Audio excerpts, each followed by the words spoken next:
wonderful to be here, and it's a great honor to be a Kestnbaum Fellow.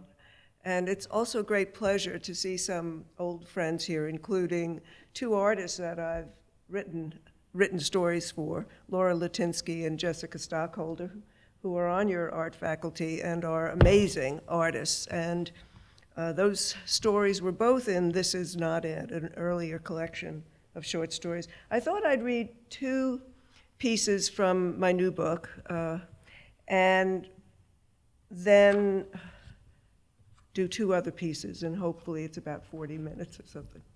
So this is called At the Microphone. At a conference called Schizoculture, held at Columbia University in 1975, the speakers were magnetic and illustrious: William Burroughs, R.D. Laing, John Cage. The audience, graduate students, artists, writers, and freelance intellectuals. Later on, Schizoculture, organized by Sylvain Lautréger, would be billed as the conference that launched French theory in America. The gathering took place in a lecture hall or auditorium that seated about 300 people, a raucous, animated group who heard for instance, about psychoanalyst Jacques Lacan, and were told that, quote, the unconscious is structured like a language. R.D. Laing said that graduate students were the most depressed population in any society. All day, men, no women, took the microphone and spoke. There was always a buzz in the audience, whispers, an audible hum of excitement. Then it was time for John Cage. He walked onto the stage and began to speak without the microphone. He stood at the center of the small stage and addressed the crowd. He talked without amplification, and soon people in the audience shouted, "We can't hear you, use the mic. We can't hear you." John Cage said, "You can if you listen." Everyone settled down. There was no more buzz, hum, or rustling. There was silence, and John Cage spoke again without the microphone, and everyone listened and heard perfectly. And the next piece I'm going to read, so this is from What Would Lynne Tillman Do, and with a question mark. And so it has essays that are more or less art essays and literary essays and about film and about mixtures of things. There are also 4 conversations in it that I had with 4 people who are now in their 80s or 90s, of which I'm very, very proud that I'm keeping these, I feel like I'm helping keep these people alive and present because they are so wonderful. Paula Fox, Peter Dreyer, Harry Matthews, and who's my 4th? It'll come back to me. I'm a little nervous. Not very nervous, just a little, but it'll come back to me. Anyway, so my publisher and I went through my archive to find essays that I had written or nonfiction of some kind or other. And this one I wrote not so long ago for a book called The Show I Could Never Forget, or The Concert I'll Never Forget. And I wrote this, and the title is The Rolling Stones, the Academy of Music, New York City, May 1st, 1965. During college, I had to invent or reinvent myself every day, create a person who awoke, dragged herself out of bed, and went to class. I was morbidly depressed. Life was futile. I had to move from despair and apathy to the shower, then find clothes to put on my naked body, even though for 3 years I wore a self-fashioned school uniform, baggy chinos, and a long-sleeved, all-cotton black t-shirt. A friend living near me on West 96th Street drove a Bucati, and when I could catch a ride on the back, getting to class was easier. She was depressed too, but more manic, and sometimes she shouted above the engine and the wind, "I want to kill myself." I hugged her waist tighter then and felt my own desire to die tested. I met my other best college friend in a required introduction to sociology class. She had a bad attitude like me. She was 2 years older, not a freshman, very cool, but then she disappeared for a while. I dropped out, she told me. But then she disappeared. I dropped out, she told me, when she returned. She also told me to take studio art classes, and I did. I listened closely to everything she said because she knew what was really happening. For instance, she knew the night Linda Eastman and Paul McCartney slept together for the first time.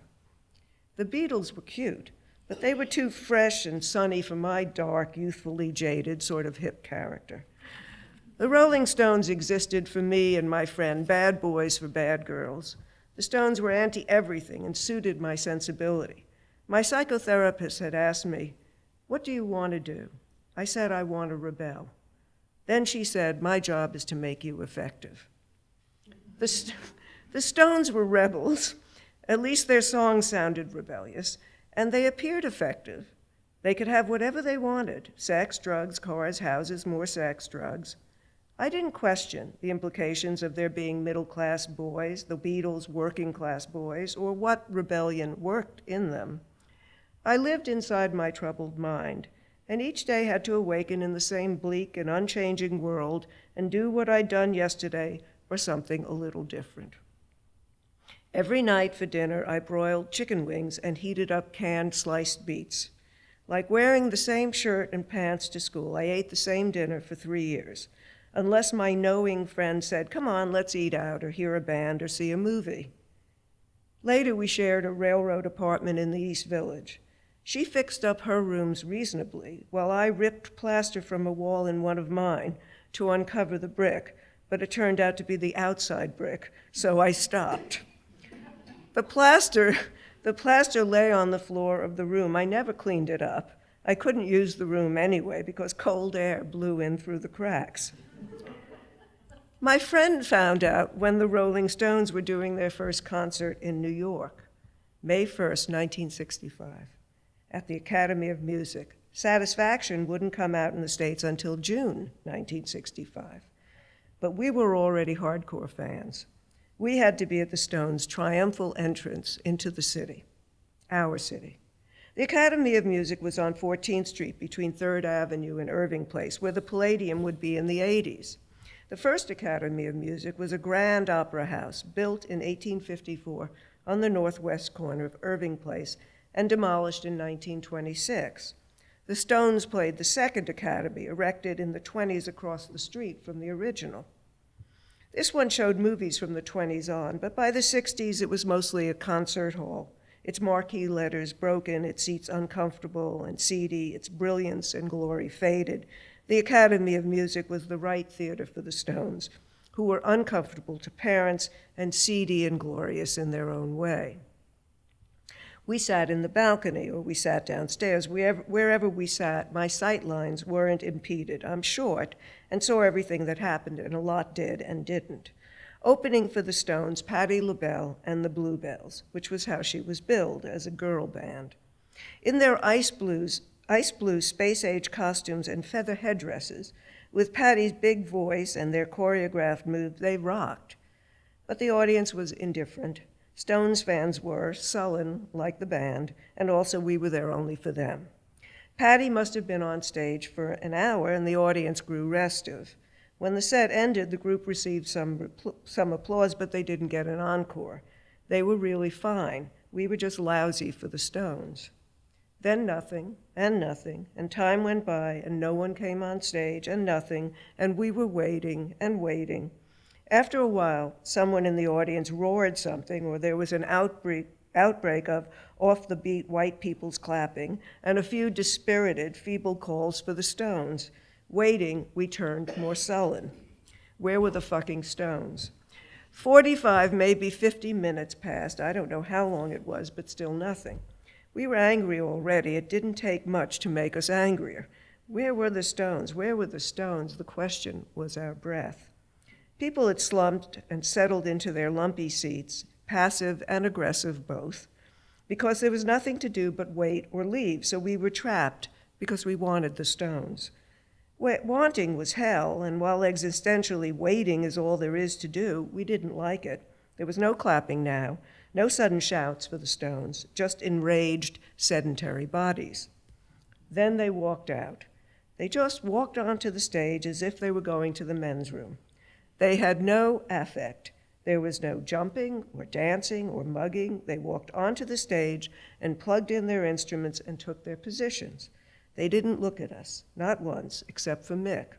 Mick came to the front of the stage and sort of said, "Hello, New York."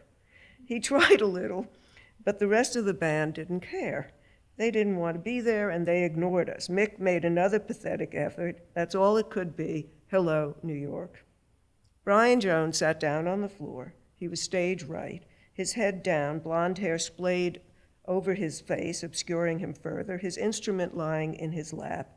Maybe it was his Vox teardrop guitar or the Vox Phantom. He never looked up. The group didn't look at us, and they looked bored, and only Mick exerted himself a little, threw off some energy, but he didn't try long.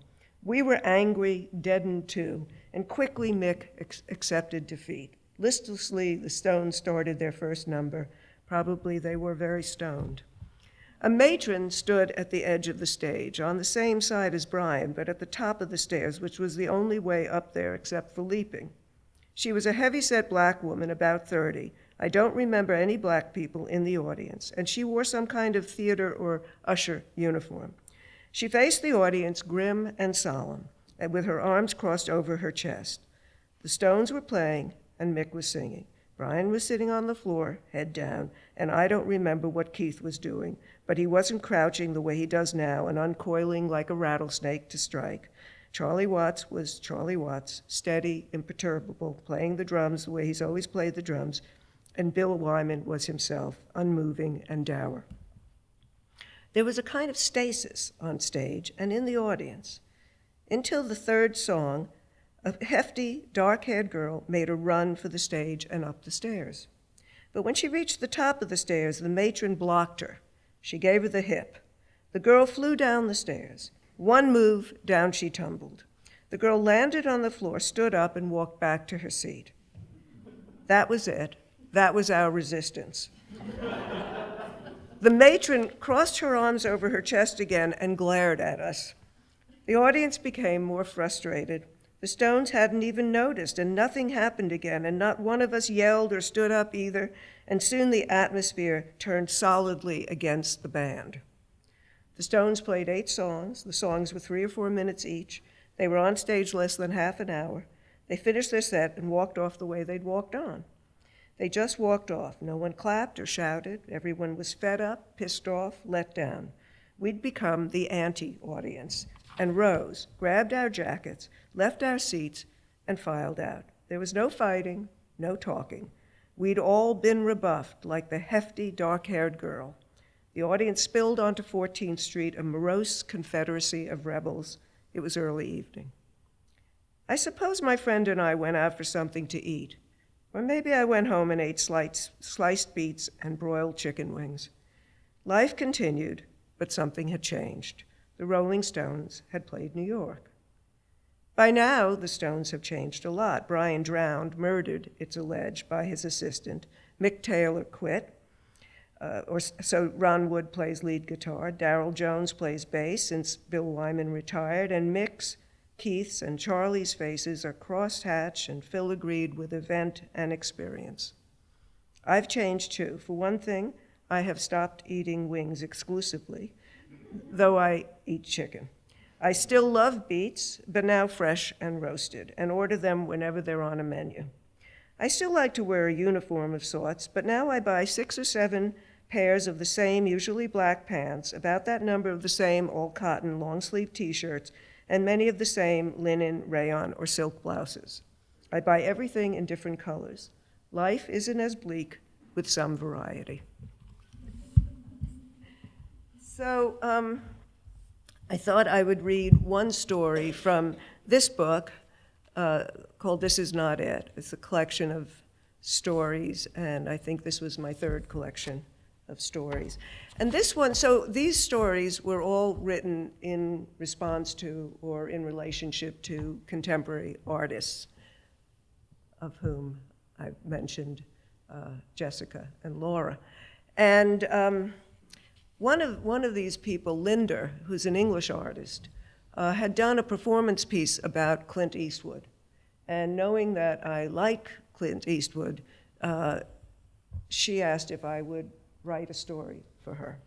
So, and it picks up a little bit because it begins with a quote from a song of Mick Jagger's. It's called The Undiagnosed, and it's from Memo from Turner, the quote from the Stones. Boys will be boys, play with toys, so be strong with your beast. I remember that night. The party was in a ballroom, a magnificent rented room, Le Fin de Siècle, and I was supposed to wear a costume. I wore my father's clothes. He was dead, so I came as any dead man or my father's ghost. Hamlet's father's ghost manifested Hamlet's desire. But I didn't imagine, my father whispered to me. I didn't imagine a murder had to be avenged. No one at the party knew what man I was, and like so much of life, it was only in my head. Costumed, I felt I could not be myself, which had obscure benefits. The ballroom was decorated with streamers and flowers, tiny incandescent lights trailing the walls, larger globes attached to the high ceiling, then many more tiny lights running the length of it.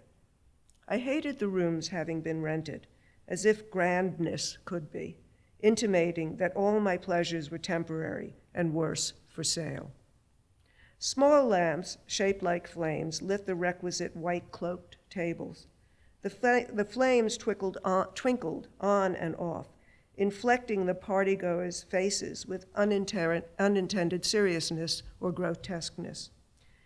They couldn't see themselves, how unholy shadows created other masks on their faces and marked them as tormented or angry.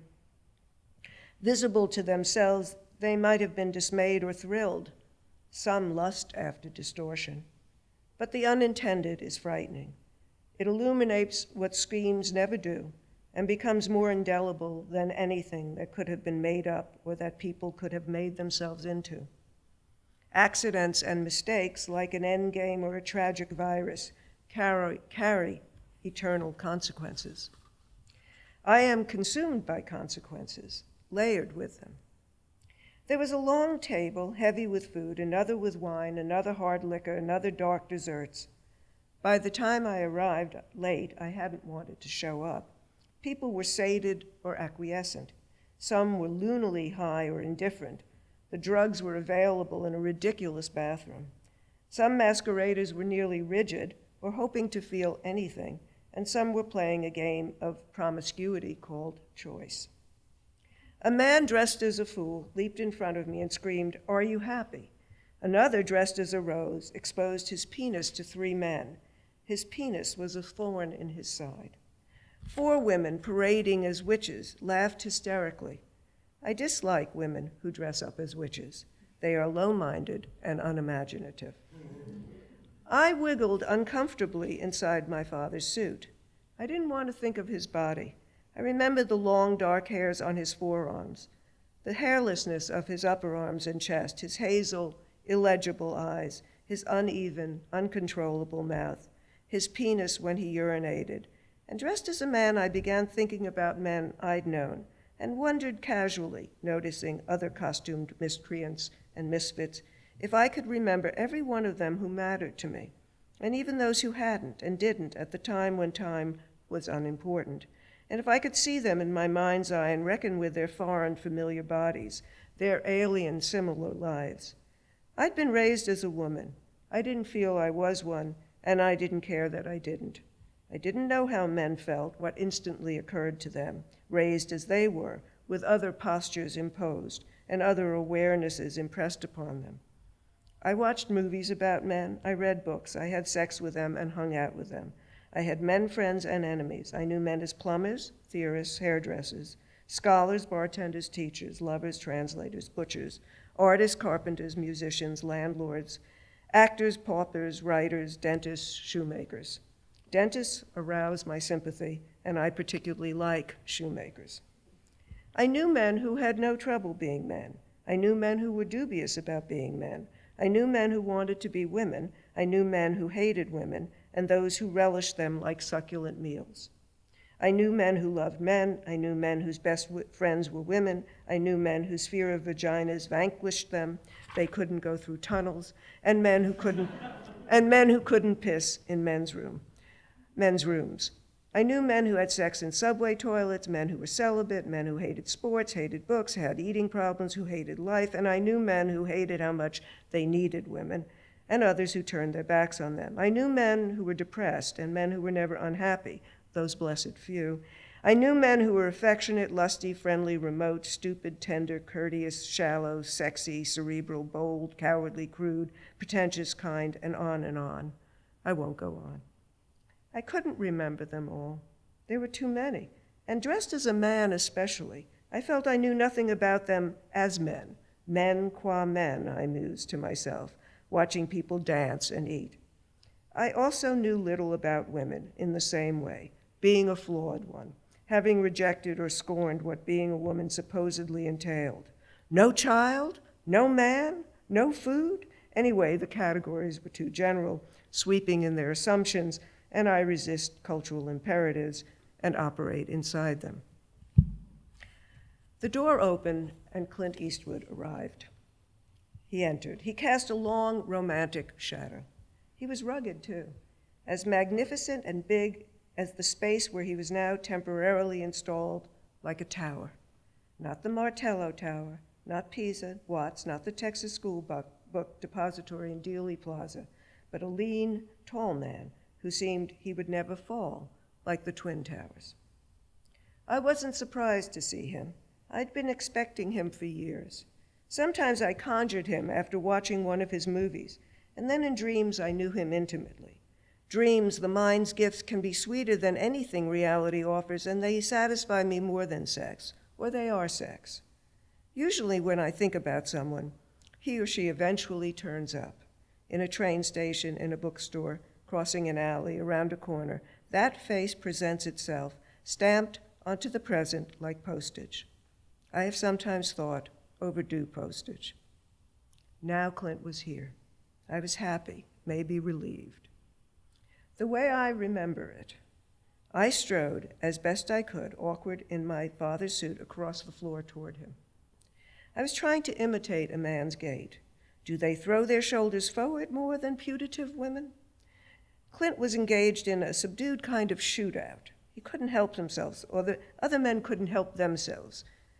Their faces were shot through anyway, irradiated with alarm and fear. Maybe they were just stunned.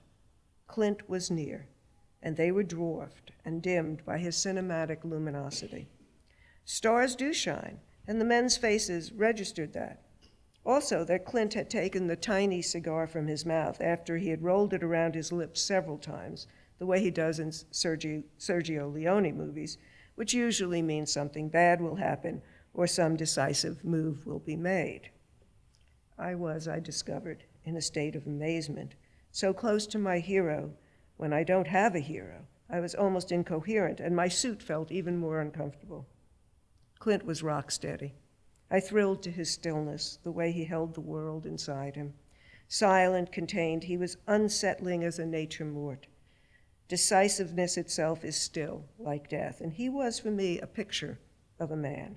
Maybe the main picture I had in mind, against which what were called men were measured in subtle and obvious ways. Clint is not like my friend Hamlet, the dear antagonistic hero, acted unmanly, Ophelia and Gertrude growing out of him like branches from a tree. Hamlet had to punish and sever them or betray his femininity. Their hateful womanishness, their weakness, that baleful susceptibility, was only to himself and to other men, nothing but men. I thought suddenly, men must really suffer an awful anxiety of influence. The father's ghost does linger and loom. It must threaten to suffocate them. I noticed some costumed men in the room jockeying for position, and I fit them into this idea. My neurotic father's suit felt like a prison, but I didn't want to kill him, even if it's the murder I might be forced to commit later. I could be forced to duel him when I get around to experiencing my masculinity more fully. I took fencing in college, I remembered. On guard, ghost. "Look at Clint," I remonstrated to myself. "See how he doesn't lean or buckle. But the suit and a duel, these entrapments didn't fit me.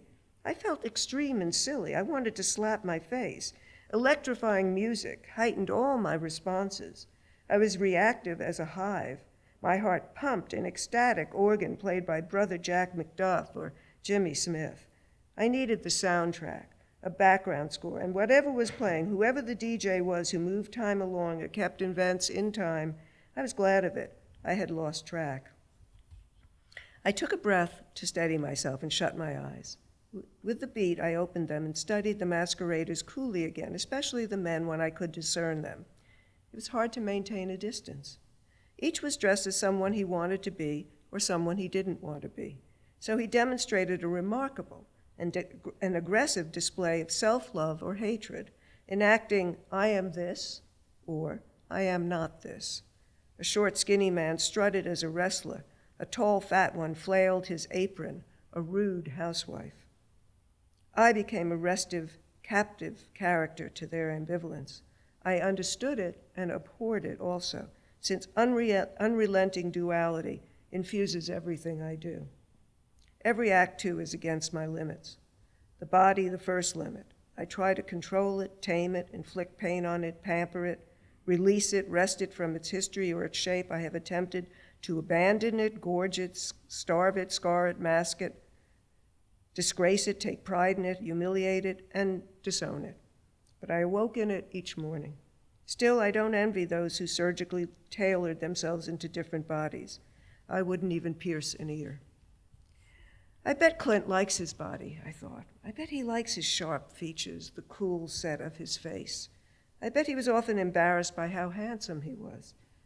Aging now, he had bravely exposed his flaccid chest, and even so I couldn't forget him as a young man, the man with no name.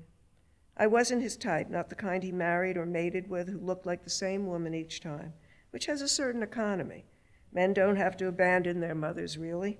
But as a man, I thought, maybe he'd like me. I puzzled over this funny notion and wandered away from him. I like to sit alone. I always have at parties. I took a seat on a long crimson silk couch. Silk doesn't wear well, and it was another sign that the night and other things would not last. Dressed as a man, I might incite the notice of disguised strangers who would tell me things I'd never heard and hadn't bargained for. Maybe Clint would come over if I didn't bother him. He was glorious across the magnificent rented ballroom, spotlighted and standing beside a woman dressed up as Andy Warhol. Fright wig, shock white powdered face, late Warhol. Clint was showing her his boots, and some others were clustered around him hopefully. Now he looked up with a wry, exultant expression, and in that instant I caught his eye. Maybe I looked like someone he once knew. He bent down again, showing the group the special stitching and tooling, and then nodded, waved, or motioned to me. I returned his nod. I distinctly recall the vertebrae of my neck clicking in anticipation. Clint strode across the shiny black floor, the way I wished I could have. Once he was beside me, I didn't know what to say. He was silent, too, but that was characteristic of him. Finally, I told him I was wearing my father's clothes. "You're imposturing your father?" he asked. "Sort of." "Sort of?" he asked. My father was a difficult man to know. I'm not sure if men are different from women in any interesting way. Men want sex, settle for money, comfort. Mostly everyone settles. "What do you want to know?" Clint asked. "Whatever you can tell me," I answered. Clint told me about his father. His father had once dug a hole in the ground, a large hole, a pit, and lived in it as a protest for a week. He pissed and shit there. He ate ants, right in the backyard. His father was an ordinary man, a businessman in a small town. But his life, Clint said, depended on his proving he could do this. It was about his manlyhood. Had it been challenged, I wondered? Had he been in a war? Did he want his mother? Is anyone ordinary? To Clint I asked, "How did his living in a hole affect you?" "Well," he said, "I've never really thought about it." Two Apache dancers, male and female, raced across the floor. The male lifted the female and sent her crashing to the ground. Then the female lifted the male and did the same. "Equal opportunity," Clint remarked. Both of us stared, and I thought of animals, horses especially, being broken. 3 people of indeterminate sex strolled across the floor wearing sandwich boards, he male, she male, e-male. "It's not a good time to be a man," Clint said, looking at my suit. He turned the collar up, and then he turned it down. "Being a woman doesn't appeal much either," I said. "Both positions defy me in any case." Clint said he was uncomfortable with prearranged affiliations, and I said I didn't feel patriotic to a sex. "I appreciated the animal in me," I said, "but I felt I had no nature, certainly no great love of it, so any nature in me was second nature. In all things, I just wanted to do what I wanted without resistance from others, without unnecessary conflict. Life's object was to get as much pleasure as possible or to avoid pain. I took that to heart and let the notion guide me." We were silent for a bit then, in our own kind of Western, I realized, at least philosophically. And while I pondered my own speech or outburst, he seemed to chew it over too. He told me he hated violence, but was also drawn to it. I told him I loved Unforgiven. He became embarrassed. I wanted to touch his face as if it were a computer screen. "I must be drawn to violence too, since I enjoy your movies," I went on. "What about Tightrope?" he asked. "The later ones, not the spaghettis. You're not renouncing those, are you?" "I don't turn my back on the past," he said. "Only the women?" I asked. Clint looked a little angry then.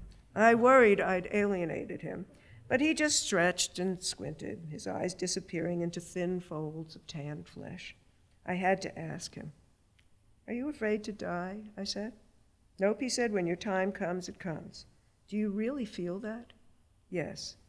"Because Westerns are all about death. That's why I asked." "Oh, well," he said, "if you put it like that, but I'm not." "Unforgiven is about that. It's about killing," he said. "Death," I said. "We can stop killing. We can't stop death," he said. Clint astonished me. In that instant, I felt I was married to him.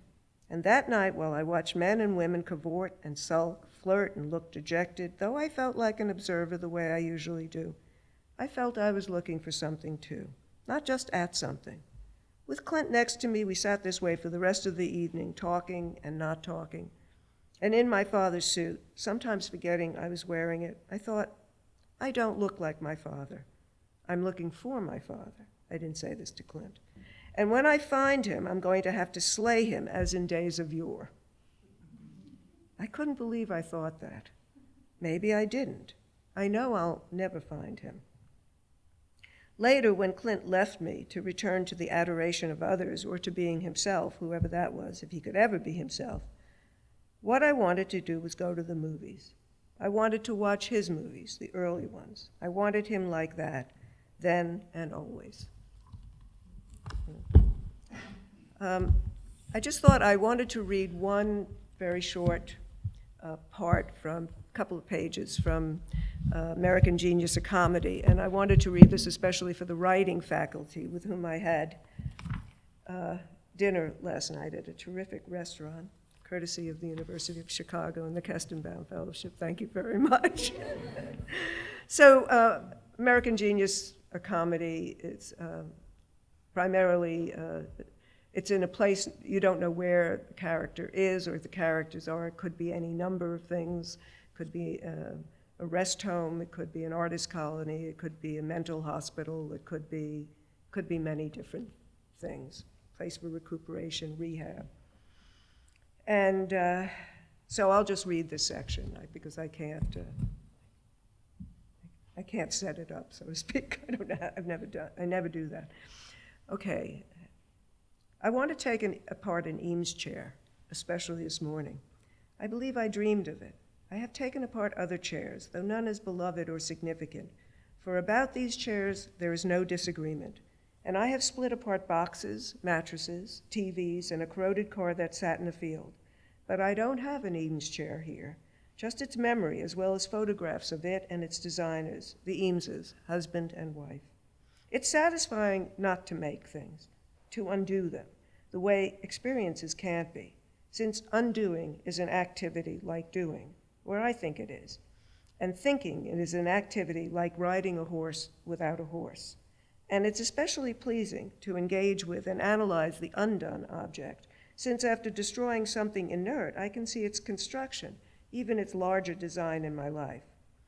When I took apart a square box, I thought of the satisfaction I had learning geometry, the simplicity that resided in planes and angles, as well as the geometric character of a family of four, how from each corner a mother, father, daughter, son must relate, each in and with a corner, and that any balance was necessarily of 2 and 2, which was why my parents must have wanted another child, for balance, but they delayed too long, so when I arrived, I unbalanced my brother's corner.